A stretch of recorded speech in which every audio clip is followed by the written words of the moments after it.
We're going to give you a whole new vocabulary for your next water cooler chat by uncovering the hidden psychology behind how we actually make decisions. I mean, have you ever wondered why we choose the things we do? Or why literally the smartest people you know sometimes make just completely irrational judgments? Well, today we are looking under the hood of your own mind. We're exploring the invisible forces, the cognitive biases, and the background systems that dictate your behavior every single day. And honestly, the craziest part of all of this, they do it mostly without your permission. Take a look at this. It's the famous Mueller-Lyer illusion. Just tell me, which horizontal line is longer? Don't overthink it at all. Just go with your immediate gut reaction. If you're like pretty much every human being on the planet, your eyes are absolutely screaming at you that the bottom line is longer. It feels so obvious, right? It's not even a contest. But here is what's truly fascinating. The lines are identical in length. And even after you know that fact, your mind just cannot stop seeing the bottom line is longer. Your brain is essentially lying right to your face. If you were to grab a physical ruler and hold it up to the screen right now, you'd see they match perfectly. So you can consciously choose to believe the objective measurement, but you literally cannot force your eyes to see the lines as equal. And this tells us something super profound. Your mind operates on multiple levels, and some of those levels are completely outside of your conscious control. This illusion brilliantly sets up the two main characters in our own mental psychodrama. First, we have the automatic, impulsive hero we call System 1, and then we have the conscious, effortful, but incredibly lazy System 2.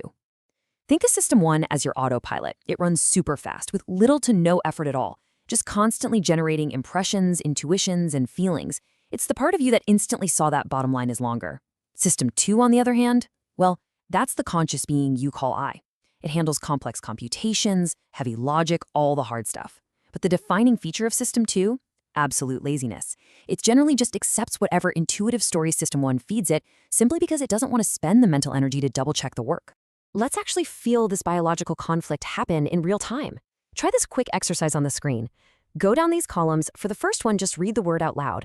But for the second one, try saying whether the word is physically printed on the left or the right side of the column. Notice that mental friction? Going down the first column just reading the words is an absolute breeze. Your System 1 handles reading completely automatically. But man, when you hit that second column and try to say the physical position instead of reading the text itself, you stumble, you hesitate, you kind of have to force it. That strain you're feeling, that is a literal biological conflict happening inside your head right this second. Overriding your System 1 impulse to just read the text requires something called executive control, and doing this actually causes your pupils to dilate and your heart rate to go up. System 2 literally has to step in, slam on the brakes, and force you to follow a rule that goes completely against your natural ingrained habits. So this isn't just a metaphor for thinking really hard, it's a genuine physical exertion. Seriously, if we had a camera zoomed in right on your eyes during that last exercise, we would have seen a measurable physical reaction to all that cognitive strain. So the absolutely crucial takeaway here is that cognitive effort and self-control, they draw from a shared, very limited pool of mental energy. And this often leads to a state of complete mental exhaustion known as ego depletion. You do not have an infinite amount of willpower. Think about a typical day. Whether you're forcing yourself to stare at a boring spreadsheet, try not to lose your temper in a terrible meeting, or just resisting that extra slice of cake, you are draining the exact same mental battery. And when that battery inevitably runs low, your conscious System 2 just steps back. It gives up, leaving the impulsive, fast-acting System 1 in total control of the wheel. Want to see just how dangerous a depleted System 2 can be? Look at this data on Israeli parole judges. Right after eating a meal, their parole approval rate spiked to about 65%. But when they were tired and hungry right before the next meal, that rate plummeted to literally 0%. Keep in mind, these are highly trained, expert judges making massive decisions that permanently alter human lives. But the numbers don't lie. When their mental energy is fully replenished after a break, they do the hard work of evaluating cases and granting parole. But as the hours drag on and ego depletion sets in, a tired, hungry judge just unconsciously falls back on the easiest, least effortful default decision, which is simply denying parole. Okay, let's test your own lazy inner controller with a super quick puzzle. A bat and a ball cost $1.10 in total. The bat costs exactly $1 more than the ball. So how much is the ball? Just take a second. What is the very first number that immediately popped into your head? I'm guessing your System 1 just screamed 10 cents. It just feels so incredibly right to say 10 cents, doesn't it? But think about it. If the ball is 10 cents and the bat is $1 more, the bat would be $1.10, making the grand total $1.20. Whoops, the correct math is actually 5 cents for the ball and $1.05 for the bat. Your System 2 is completely capable of doing this simple math, but again, it's lazy. It just takes that appealing, easy answer that System 1 hands over and simply doesn't even bother checking the work. Hey, don't feel bad at all if you got it wrong. An overwhelming majority of university students also completely surrender to the law of least effort and fail to check their intuition.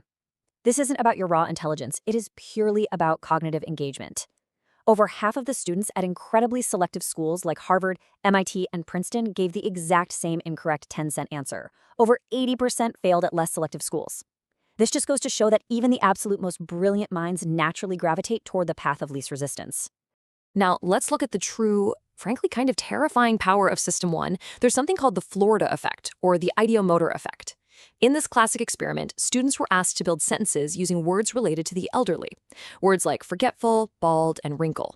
Notice the actual word old was never even used. But just being exposed to those words subconsciously triggered the concept of old age in their minds. And here's the wild part, it altered their physical bodies. When they left the room, researchers secretly timed them, and those students unconsciously walked significantly slower down the hallway than the control group. Their thoughts literally reprogrammed their physical actions, entirely beneath their conscious awareness. So the reality is, our choices are constantly being primed by our surroundings. For instance, just seeing a computer screensaver of dollar bills makes people pick up fewer dropped pencils for someone else. The implications of that are enormous. Just being near visual reminders of money primes individualism. It makes people more self-reliant, sure, but also much more selfish and less willing to help out a stranger. Or take the Lady Macbeth effect. If you're asked to recall a time you acted immorally, you'll suddenly show a strong preference for cleaning products like soap or mouthwash, trying to subconsciously wash away your guilt. Or how about this? Simply nodding your head up and down makes you way more likely to agree with whatever radio broadcast you happen to be listening to. Your environment is quite literally constantly pushing buttons on your System 1 control panel. Check out the stark peaks and valleys on this chart. This is data from an office kitchen's honesty box, and it completely proves that we are basically strangers to ourselves. All they did was swap a simple poster above the coffee station back and forth over a few weeks. Nobody consciously noticed or cared about the poster at all, but during the weeks when the image was a pair of staring eyes, that subtle feeling of being watched primed their moral behavior, and people unconsciously paid almost 3 times more for their milk. Then, when they swapped the poster to a picture of flowers, the money just plummeted.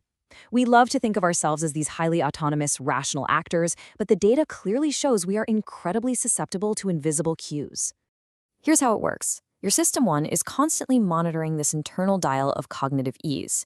Things like rhyming phrases, being in a good mood, or even just reading a really clear, bold font can trick you into automatically trusting information as the absolute truth. When things feel easy to process, your brain just kicks back and relaxes. You feel safe, you let your guard down, and boom, you open the door wide open for biases and illusions of truth. On the flip side, when you experience cognitive strain, like trying to read a complicated document in a tiny, blurry font, your System 2 gets mobilized. You become vigilant, a little suspicious, you work harder, and as a result, you actually make fewer logical errors. The catch? We are biologically built to crave ease, which makes us highly, highly vulnerable to manipulation. So, knowing all of this, knowing that invisible primes, midday fatigue, and cognitive ease are manipulating your behavior without you even realizing it, I really have to ask, who is actually in charge of your mind? Is it the conscious, reasoning self you identify with? Or is it the fast, automatic, and highly impressionable System 1, pulling the strings entirely from the shadows? As you go about the rest of your day, try to just notice the small things around you. A catchy little rhyme in an ad, a sudden feeling of afternoon fatigue, a random image on a billboard. And ask yourself, how might those things be secretly steering the wheel of your choices right